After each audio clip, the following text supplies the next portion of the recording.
आज हर कोई अपनी प्रोडक्टिविटी बढ़ाना चाहता है, जिससे कि कम टाइम में ज्यादा काम कर सके और जो एक्स्ट्रा टाइम बचता है उसको अपनी फैमिली, किसी हॉबी या फन एक्टिविटीज करने में लगा सके। पर काफी एफर्ट्स डालने के बाद भी ये पॉसिबल नहीं हो पाता और हर कोई यही कहता मिलता है कि यार समय ही नहीं बचता, क्या करें। पर जरा सोचिए कि आपके पास दिन में कितना टाइम होगा अगर आपको 7 से 8 घंटे सोने में खर्च ना करने पड़े। यदि आप ऐसा कर पाए ना तो हर साल 3285 घंटे सेव करके कहीं और यूज कर सकते हैं। एक अडल्ट इंसान हर दिन 9 घंटे सोता है। इस हिसाब से एक साल में 3285 घंटे सोने में ही निकाल देता है और 40 साल में तो ये आंकड़ा 1,31,400 घंटे यानी कि पूरे 15 साल तक पहुंच जाता है। आई नो कि आप ये इमेजिन भी करने लगे होंगे, बट क्या नींद पर जीत पॉसिबल है? तो चलिए जानते हैं आज की वीडियो में।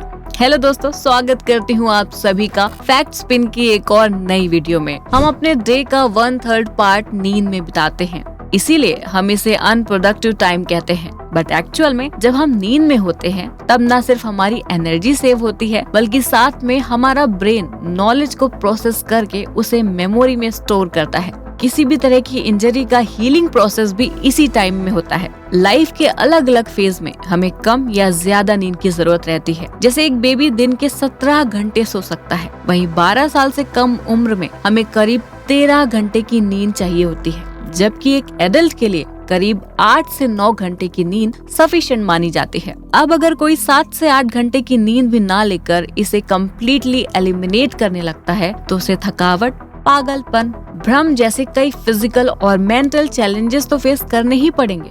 पर एक स्टेज के बाद चीजें इतनी बिगड़ जाएंगी कि उस इंसान की डेथ भी हो सकती है। तो अगर आप पूरे एक सप्ताह नहीं सोने का चैलेंज लेना चाहते हैं तो मेरी एडवाइस यही होगी कि उससे पहले आप इस वीडियो को एंड तक जरूर देखें। नींद लेना या गुड स्लीप्स मीन्स आंखें बंद करके सिर्फ लेटना नहीं होता, इसकी भी कई स्टेजेस होती हैं। जैसे जब हम सोने का ट्राई करते हैं तो फर्स्ट स्टेप में आपकी ब्रेन की वेव्स और हार्ट रेट लो हो जाती है, बॉडी टेम्परेचर लो हो जाता है एंड सभी बॉडी सेल्स भी रिलैक्स हो जाते हैं। सेल्स की डैमेज रिपेयरिंग, किसी भी तरह की नॉलेज को मेमोरी में स्टोर करना, ये सब हमारी नींद के सेकेंड स्टेज में होता है, जिसे डीप स्लीप कहते हैं। एंड थर्ड स्टेज, जिसे रैपिड आई मूवमेंट कहते हैं, उसमें हमारा ब्रेन वापस से एक्टिव हो जाता है। तो इस तरह की अच्छी नींद लेने के बाद आपका पहला दिन तो काफी नॉर्मल होगा। पूरा दिन आपको एनर्जेटिक फील होगा, काम में अच्छा फोकस बना रहेगा। पर दिन भर के काम और भागदौड़ के कारण रात तक आपकी बॉडी थक जाएगी और आपको नींद आने लगेगी। अब किसी तरह यहाँ पर आपने नींद पर अपने कंट्रोल भी कर लिया तो नेक्स्ट डे आपके लिए न्यू चैलेंजेस लेकर आएगा। सेकेंड डे आपका हैंड आई कोऑर्डिनेशन ठीक नहीं रहेगा।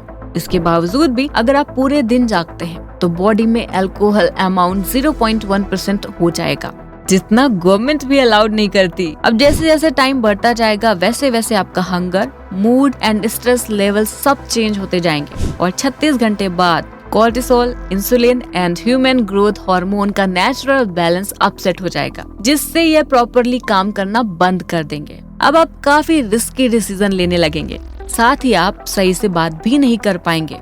आपके दिमाग से आपका कंट्रोल लूज होने लगेगा और शब्दों पर भी आपका कोई कंट्रोल नहीं रहेगा। सेकेंड नाइट बहुत मुश्किल भरी होगी, पर अगर आप फिर भी जैसे तैसे करके जाग भी लेते हैं तो आपका ब्रेन स्लीप मोड में चला जाएगा, जिसे मेडिकल टर्म में माइक्रो स्लीप कहा जाता है। जब आप माइक्रो स्लीप से जागेंगे तो डिसओरिएंटेड और कंफ्यूज फील करेंगे। टाइम, प्लेस और आइडेंटिटी फील करने वाली आपकी सेंसेस काम करना बंद कर देंगी। 48 घंटे पूरे हो जाने के बाद आपकी बॉडी के इम्यून सिस्टम का नेचुरल बैलेंस डिस्टर्ब हो जाने से बॉडी वायरस अटैक से खुद को प्रोटेक्ट नहीं कर पाएगी और इसके चलते आपकी हेल्थ काफी खराब हो सकती है। तीसरे दिन आप में नींद की डिजायर इतनी बढ़ जाएगी कि आप किसी काम पर भी अटेंशन नहीं दे पाएंगे। अंदर से आप काफी इरिटेटेड, बेचैन और डिप्रेस्ड फील करने लगेंगे।